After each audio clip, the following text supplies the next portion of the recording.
बिना बताए पता कैसे चले।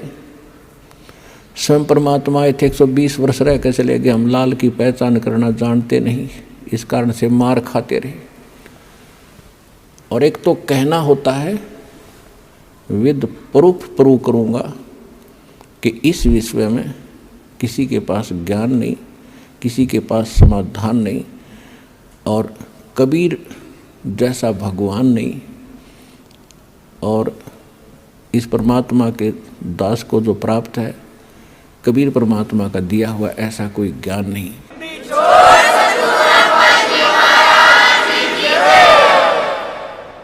अब जो प्रसंग चल रहा है कि गीता ज्ञान दाता भी जन्म मृत्यु में, उसका उपासक भी जन्म मृत्यु में। इसलिए गीता अध्याय नंबर 7 के श्लोक नंबर 12 से लेकर 15 में गीता ज्ञान दाता कहता है कि अर्जुन, इस 7वें अध्याय में आपको ऐसा ज्ञान बता दूंगा कि फिर कुछ भी जानना शेष नहीं रहेगा। इसमें क्या बताया है कि तीनों गुणों से जो हो रहा है, रजगुण ब्रह्मा से, सतगुण विष्णु से, तमगुण शिव जी से। रजगुण ब्रह्मा से उत्पत्ति, सतगुण विष्णु जी से सतीथि, और तमगुण शंकर जी से संहार जो हो रहा है, इसका निमित्त कारण मैं ही हूँ। आप प्रसंग थोड़ा सा रह गया बीच में। गीता अध्याय नंबर 8 के श्लोक नंबर 5 और 7 में गीता ज्ञानदाता ने अपनी साधना बता दी और अपनी परिस्थिति बता दी सारी, कि मुझे प्राप्त होगा, ओम नाम का जाप करेगा, युद्ध तो करना पड़ेगा।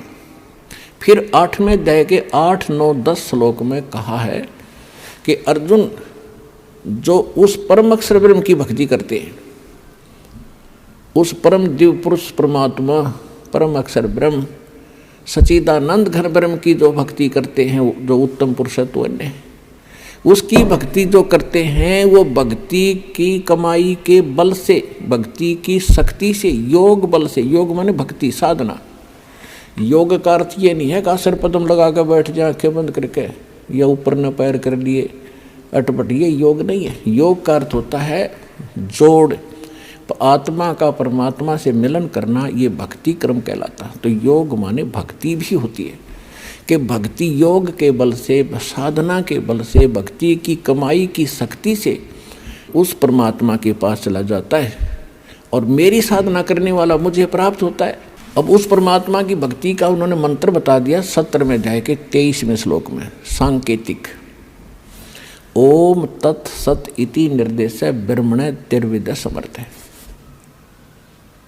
यानी सच्चिदानंद घन ब्रह्म के पाने का 3 मंत्र का जाप है, नथिंग एल्स, इसके अतिरिक्त कुछ नहीं। ओम ब्रह्म का, सरपुरुष का। अब फिर आइए गीता अध्याय नंबर 15 के श्लोक नंबर 16 और 17 पे। इसमें 3 पुरुष हैं, एक सरपुरुष, एक अक्षर पुरुष, और तीसरा जो आपको सिद्ध कर दिया 8वें अध्याय के 3रे श्लोक से, परम अक्षर ब्रह्म कहो, परम अक्षर पुरुष कहो। तो ओम जाप है ब्रह्म का, सरपुरुष का, जो 21 ब्रह्मांड का स्वामी है, और जो तत् है ये है अक्षर पुरुष का, जो 7 संग ब्रह्मांड का स्वामी है, जिसको पर ब्रह्म, नेक्स्ट ब्रह्म भी कहते हैं। ये सांकेतिक है, ये इस दास के पास है, कोड वर्ड है ये। और सत भी कोड वर्ड है, सांकेतिक शब्द है। ये है परम अक्षर ब्रह्म के मंत्र जाप करने का। इसको सार शब्द भी कहते हैं, इसको सार नाम भी कहते हैं, इसको सार शब्द कहते हैं, आदि नाम कहते हैं, इसको विधेय नाम भी कहते हैं। वो मंत्र हटके है, ये सत नहीं है, ये कोड वर्ड है।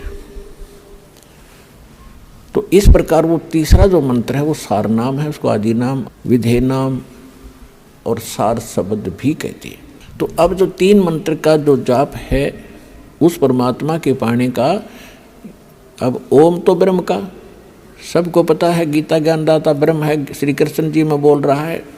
वो खुद कहता 8वें अध्याय के 13वें श्लोक में कि ओम इति एकाक्षरम ब्रह्म व्यवहारण माम अनुसमरण। माम माने मुझ, ब्रह्म माने ब्रह्म का, मुझ ब्रह्म का यह एक ओम मंत्र है, और कुछ नहीं, बस इति, यही। और अंतिम सांस तक जो इसका जाप करता हुआ शरीर त्याग कर जाता है तो ओम से मिलने वाली परम गति को प्राप्त होता है। ओम की परमगति क्या है, ओम से क्या उपलब्धि होगी, ब्रह्मलोक में जागा। ब्रह्मलोक में श्रीमद् देवी भागवत 7वां स्कंद 562 और 63 पृष्ठ पे स्वयं देवी जी कह रही है, हिमालय राजा को ज्ञानोपदेश कर रही है और ब्रह्म का स्वरूप बता रही है कि उस ब्रह्म का ओम नाम है। ओम नाम का जाप कर हृदय से, उसको पाने का उद्देश्य रख और फिर वहाँ चला जाएगा, ब्रह्मलोक को प्राप्त होगा। उस ब्रह्म को प्राप्त होगा, वो ब्रह्मलोक रूपी दिव्य आकाश में रहता है। यानी ब्रह्म का साधक, ओम नाम का जाप करने वाला ब्रह्मलोक में जागा। वो ब्रह्म की साधना करा, सरपुरुष की, 21 ब्रह्मांड के स्वामी की, काल की साधना करा है। गीता अध्याय नंबर 8 के श्लोक नंबर 16 में कहा है कि ब्रह्मलोक में गए हुए प्राणी भी पुनरावृत्ति में उनकी जन्म मृत्यु सदा बनी रहेगी। वो ये स्पष्ट कर ही चुका है कि अर्जुन तेरे और मेरे बहुत जन्म हो चुके, तू नहीं जानता मैं जानता हूँ।